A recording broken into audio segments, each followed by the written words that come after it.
ఏపీలో మీ ఇంటికి మీ భూమి రెండో విడత కార్యక్రమం నేటి నుంచి ప్రారంభం కానుంది. 15 రోజుల పాటు సాగే ఈ కార్యక్రమాన్ని ముఖ్యమంత్రి చంద్రబాబు గుంటూరు జిల్లాలో ప్రారంభిస్తారు. ఈసారి కనీసం 10 లక్షల ఫిర్యాదుల్ని పరిష్కరించాలనే పట్టుదలతో ఉంది సర్కార్. అవసరమైతే ఈ కార్యక్రమాన్ని మరిన్ని రోజులు కొనసాగించే అవకాశం ఉంది.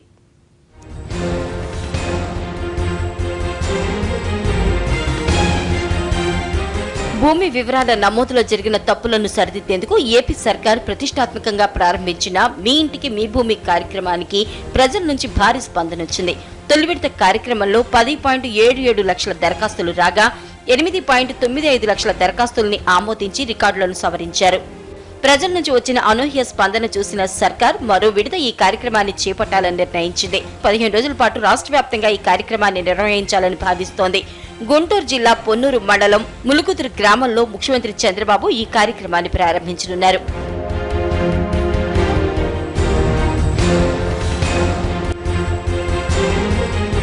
రెండో విడత నిర్వహిస్తున్న మీ ఇంటికి మీ భూమి కార్యక్రమంలో ప్రజలకు జవాబుదారీగా ఉండాలని సర్కార్ భావిస్తోంది. ప్రతి గ్రామంలో ఇంతవరకు తీసుకున్న చర్యల్ని ప్రజలకు చదివి వినిపించనున్నారు అధికారులు.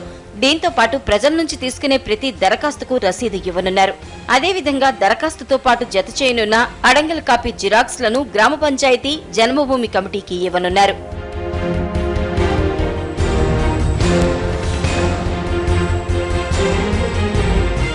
భూమి వివరాల నమోదులో జరిగిన తప్పుల సవరణతో పాటు ప్రభుత్వ భూముల వివరాల్ని సేకరించనుంది. ఎండోమెంట్, వక్ఫ్, అటవీ భూముల వివరాల్ని సరిపోల్చుకోవటం, ఖాళీగా ఉన్న ప్రభుత్వ భూముల్ని గుర్తించి ల్యాండ్ బ్యాంక్ లో వివరాల్ని పొందుపరచనున్నారు రెవెన్యూ సిబ్బంది.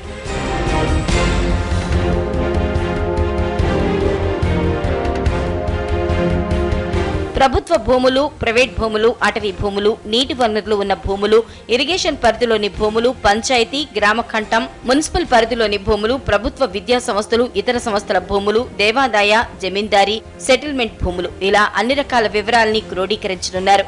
ఇలా సేకరించిన సమాచారాన్ని జీఐఎస్, జీపీఎస్ వ్యవస్థలకు అనుసంధానం చేయనుంది సర్కార్. ల్యాండ్ రికార్డులలో ఆధార్ వివరాలు అందించని 2.35 లక్షల మంది ప్రవాస భారతీయుల తరపున ఇక్కడ వారి సంబంధికుల రిఫరెన్సులు తీసుకోనుంది. రెండో విడత మీ ఇంటికి మీ భూమి కార్యక్రమంలో కనీసం 10 లక్షల దరఖాస్తుల్ని పరిశీలించాలని లక్ష్యంగా పెట్టుకుంది ఏపీ సర్కార్. షెడ్యూల్ ప్రకారం ఈ నెల 15 వరకే ఈ కార్యక్రమాన్ని నిర్వహించాలని ప్రభుత్వం నిర్ణయించినా అవసరమైతే మరికొన్ని రోజులు పొడిగించే అవకాశం ఉంది.